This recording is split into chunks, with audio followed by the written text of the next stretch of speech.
Olá a todas e a todos. Aqui é o professor Bruno de Prata, do Departamento de Engenharia de Produção da Universidade Federal do Ceará. Essa é a aula 4 do nosso curso de Fundamentos da Economia, disciplina lotada no Centro de Tecnologia da UFC e ofertada pelo Departamento de Engenharia de Produção para as Engenharias da UFC. Estamos seguindo o material didático fornecido pela editora Sanger Learning para o livro Introdução à Economia, tradução da 6ª edição norte-americana, do Mankiw. Então, estamos referenciando esse material didático, material de suporte ao professor, que nós estamos utilizando nessa aula. Dando continuidade ao nosso curso, iremos ver nessa aula interdependências e ganhos comerciais. Na primeira aula, nós estudamos a definição de economia, os princípios da economia, algumas classificações da economia. Na aula 2, nós estudamos, na aula 3, perdão, nós estudamos como o economista pensa, alguns modelos clássicos da economia, como o diagrama do fluxo circular e a fronteira das possibilidades de produção. Esse conceito da fronteira das possibilidades de produção, ele é muito importante para essa nossa aula sobre comércio. Nós vamos ver que por meio do comércio um país pode atingir um mix de produção superior ao da fronteira das possibilidades de produção. Então, depois de estudar esse capítulo, recomendo que o aluno leia o capítulo do Mankiw. Somente estudar pelos slides não é suficiente, tá certo? Então, depois de ler o capítulo, o aluno vai estar apto a responder as seguintes questões. Por que os indivíduos e as nações escolhem a interdependência? Porque, em geral, as pessoas não se isolam, né? Como o comércio fará com que a situação de todos melhore, né? Então, nós vimos, que o comércio ele pode ser benéfico para todos. Vemos alguns conceitos importantes, veremos, o que é vantagem absoluta, o que é vantagem comparativa. Antecipo que a vantagem absoluta ela pode ser definida como a capacidade de um dado país de produzir com mais eficiência do que outro. Então, aqui nessa nossa aula, vamos ver um exemplo, Japão, Estados Unidos e Japão, e os Estados Unidos apresentam uma vantagem absoluta com relação ao Japão. E o conceito de vantagem comparativa é a capacidade de um país fazer um produto com eficiência relativa maior do que a de outro país, mesmo que este país seja mais eficiente no todo. Então, no século, se não me engano, XIX, ocorreu um acordo comercial entre Portugal e Inglaterra.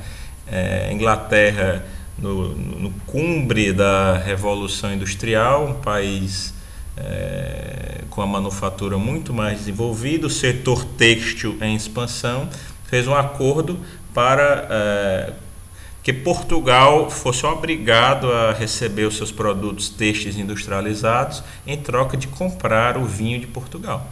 Portugal não era tão eficiente como a Inglaterra, pelo contrário, era muito mais ineficiente.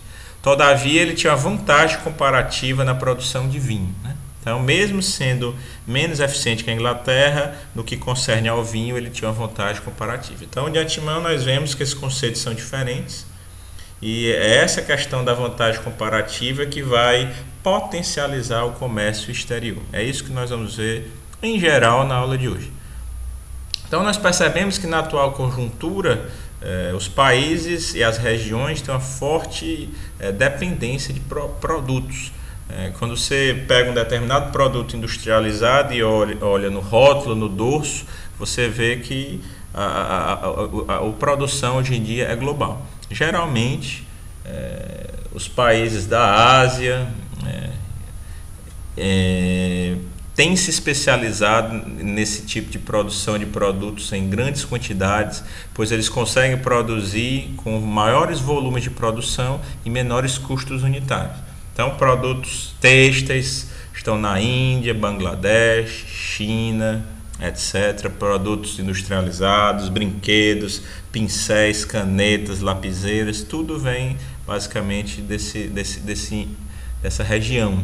E temos produtos que vêm da Europa, produtos de luxo, como perfumes, como vestuário. Dos Estados Unidos temos alguns produtos de tecnológico, temos as montadoras de veículos. Então, os países, determinados países e regiões se especializam em determinados produtos. Geralmente os países sul-americanos se especializam em commodities, né? O café brasileiro, colombiano, o cacau brasileiro, o cacau da Costa do Marfim, etc., né? Então, um dos princípios que nós vimos no capítulo 1 é que o comércio pode ser benéfico para todos. Então, dessa forma, os indivíduos e as nações, elas escolhem ser interdependentes, de forma que ambas as partes ganhem a partir do comércio. Os indivíduos se especializam naquilo que eles são melhores em fazer e trocam os produtos, né? Essa é a base do liberalismo, um dos alicerces do liberalismo econômico. Então, vamos tomar na nossa aula um exemplo, considerando dois países, os Estados Unidos e o Japão. Vamos adotar uma premissa de que temos apenas dois produtos: computadores, um produto de tecnologia, e trigo, uma commodity. Uma commodity é um produto de baixo valor agregado que é padrão, né? Trigo é uma commodity, minério de ferro é uma commodity, cimento é uma commodity, alguns dizem que petróleo é uma commodity, enfim. Então, nós vamos ter apenas um recurso sendo considerado: mão de obra. Então, percebam que essa é uma simplificação muito grande da realidade. Considerando esses dois países, teremos apenas dois produtos e um recurso.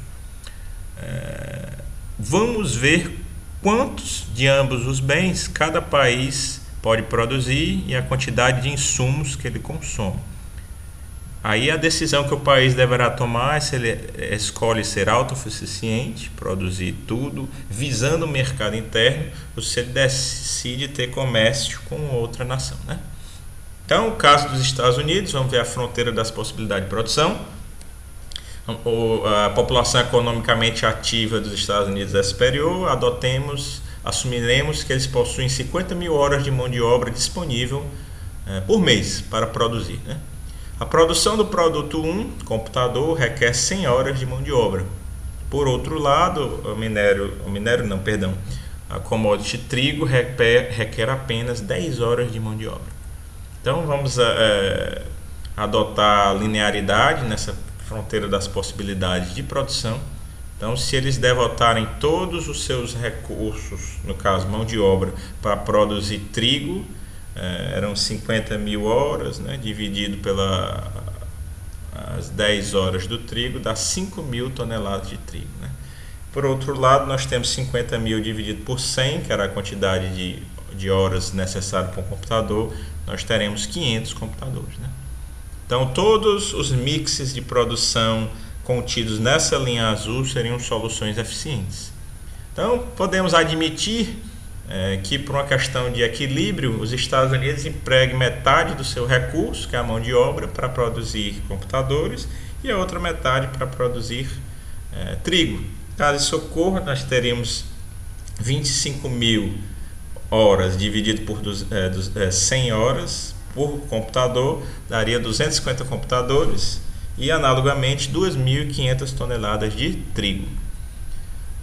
Então, analogamente, vamos admitir que o Japão possui uma quantidade de horas inferior, embora a população seja bem inferior do que a dos Estados Unidos. Os japoneses têm uma capacidade talvez maior por causa da jornada de trabalho, então eles assumimos aqui 30 mil horas, né, mensais de horas de mão de obra para a produção. Então, o computador no Japão requer 125 horas de mão de obra. Então, ao que parece, o Manco está dizendo que os japoneses são menos produtivos para produzir um computador.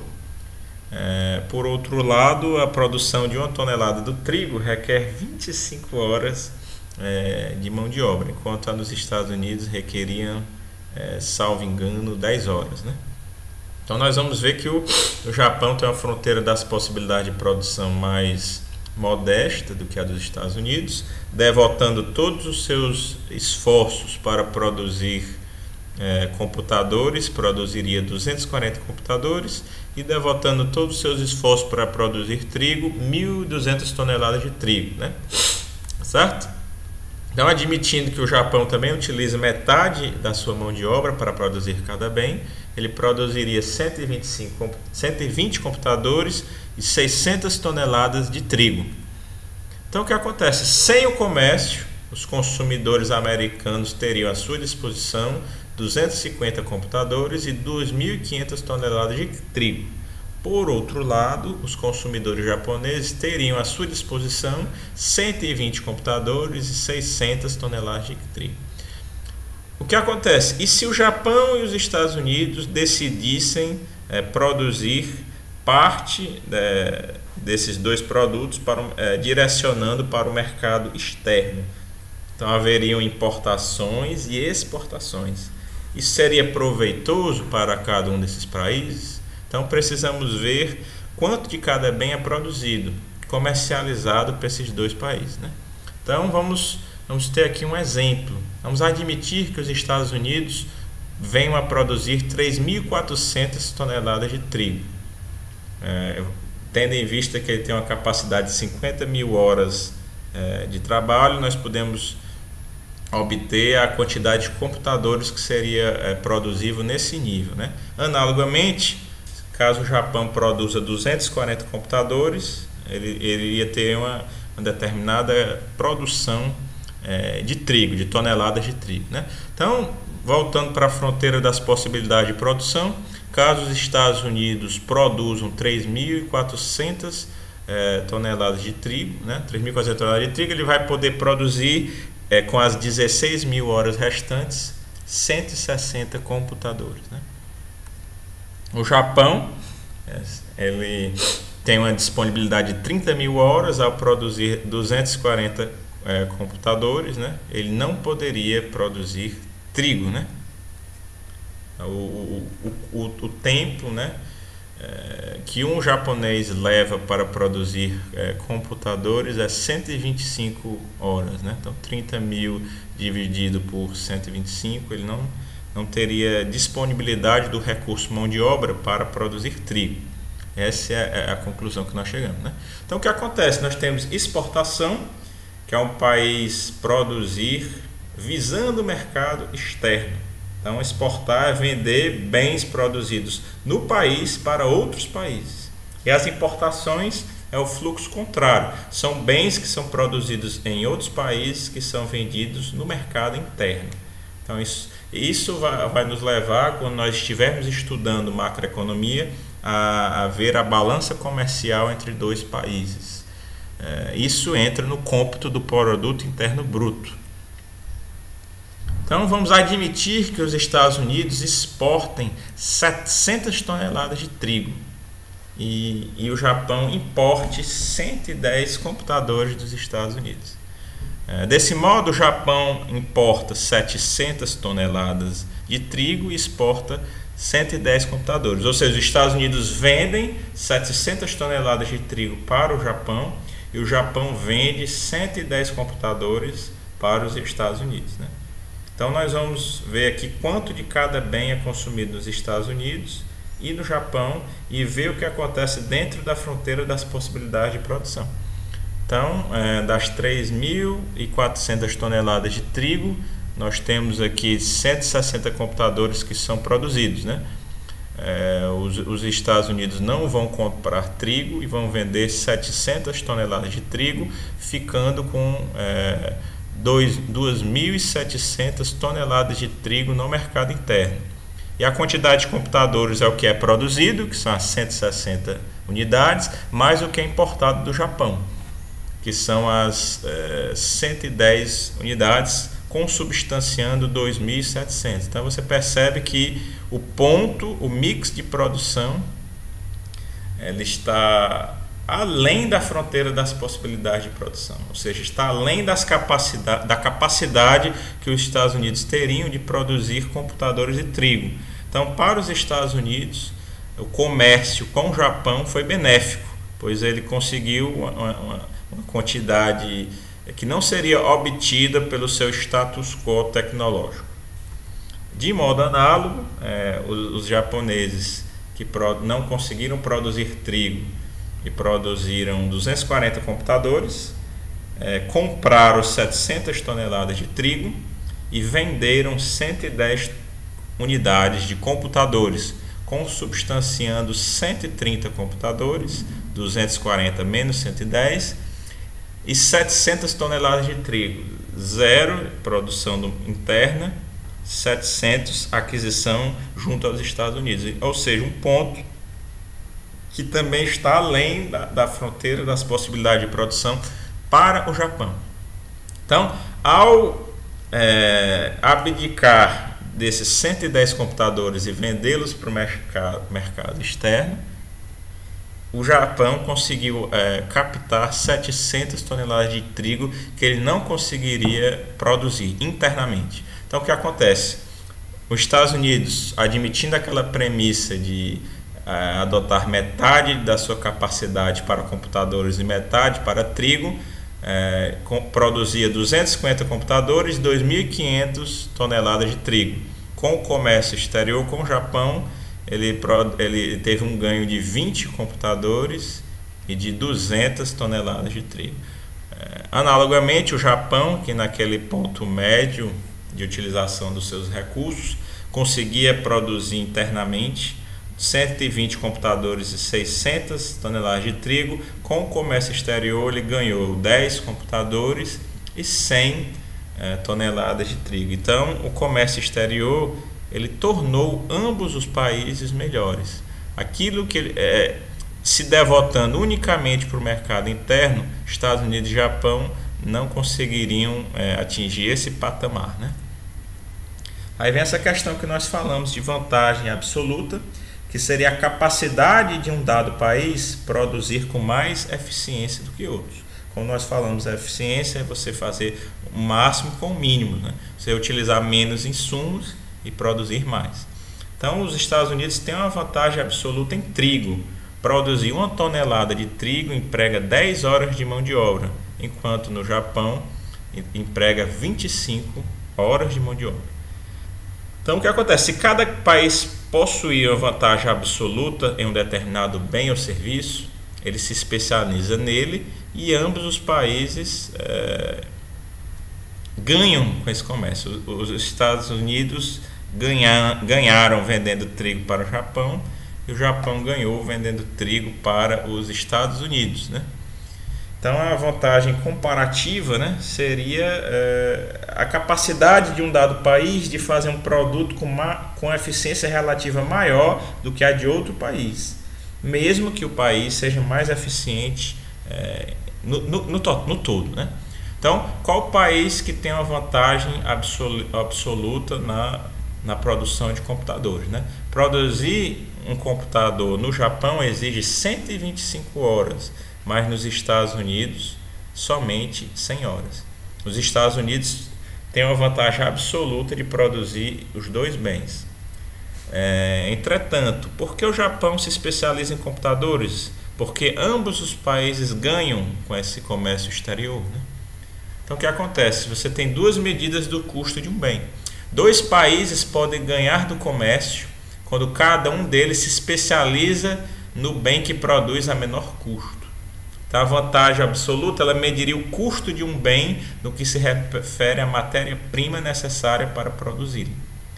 Então, aí nós vemos que isso está intrinsecamente ligado com o que nós vimos na nossa aula anterior, que foi do custo de oportunidade, que é a produtividade marginal do capital, que um país pode, por exemplo, abdicar de produzir um determinado produto ou prestar um serviço para ganhar na produção de um outro serviço. Então, no exemplo em questão, o custo de oportunidade seria a quantia de trigo que pode ser produzida com o uso da mão de obra necessária para produzir um computador. Então, nós vimos na aula anterior que o custo de oportunidade ele pode ser medido como uma razão, né?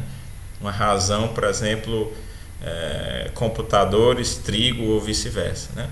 Então, nós temos que a vantagem comparativa, como eu já havia antecipado, é a capacidade de produzir um bem empregando um custo de oportunidade menor do que o do outro produtor.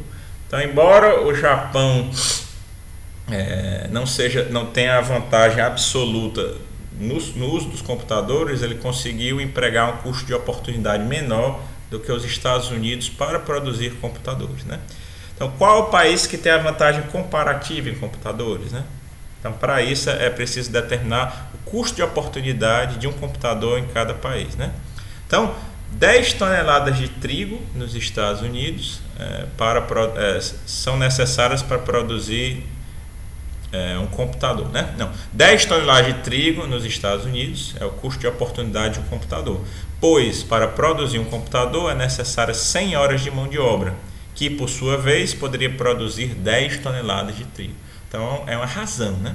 Então nós temos que o custo de oportunidade de um computador no Japão é de 5 toneladas de trigo, pois para produzir um computador é necessário 125 horas de mão de obra, que por sua vez poderia produzir 5 toneladas de trigo. Então o custo de oportunidade de computadores, né, no Japão é a metade do custo de oportunidade de um computador nos Estados Unidos, né?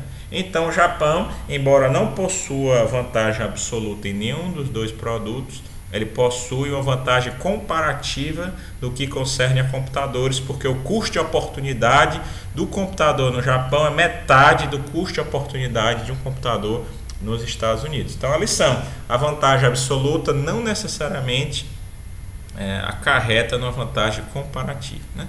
Então é por isso que existe, né, as relações comerciais, né?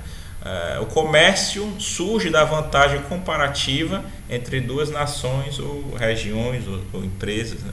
Diferenças em custo de oportunidade.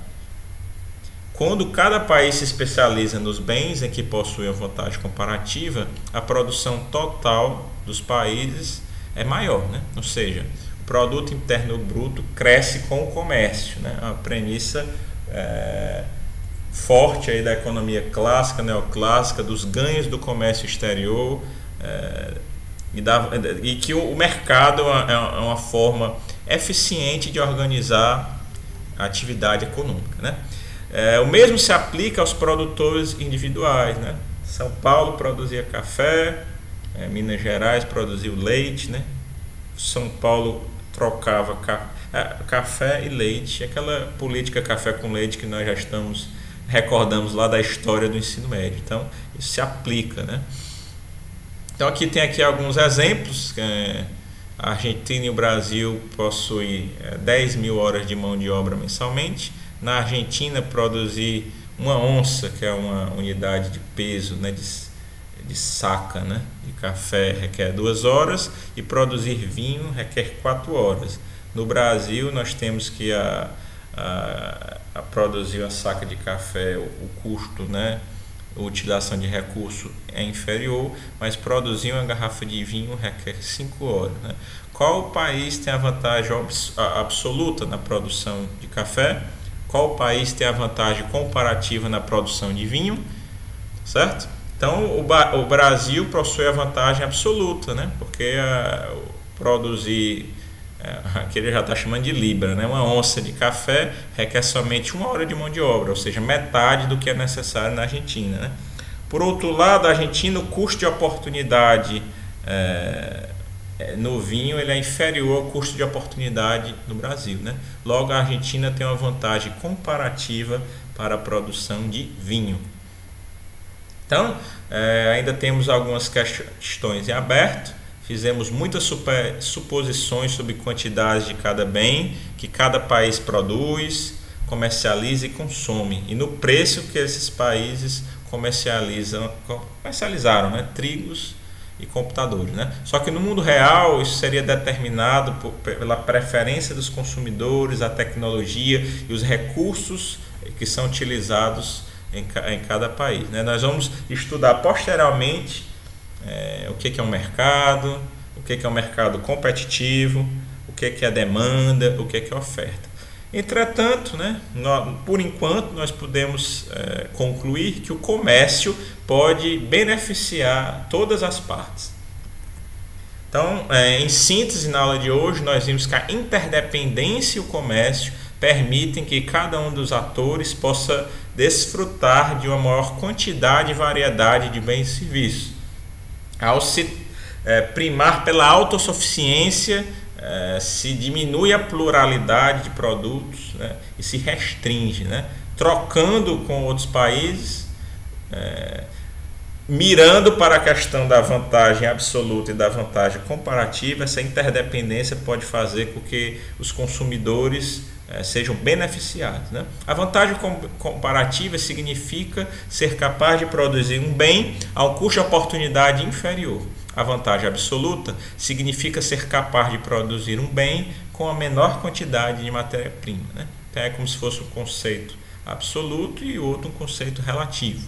Quando as pessoas os países se especializam naquilo que elas têm uma maior capacidade, ou seja, a maior vantagem comparativa, a riqueza, o produto interno bruto aumenta e o comércio pode tornar a vida de todos melhor, né?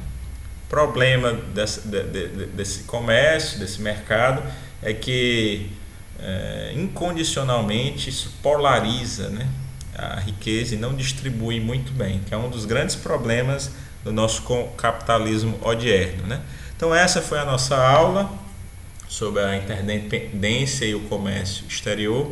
É imperativo que vocês leiam o capítulo do Mankiw, não se atenham somente aos slides. E é isso, agradeço a atenção de todas e de todos e até uma próxima oportunidade.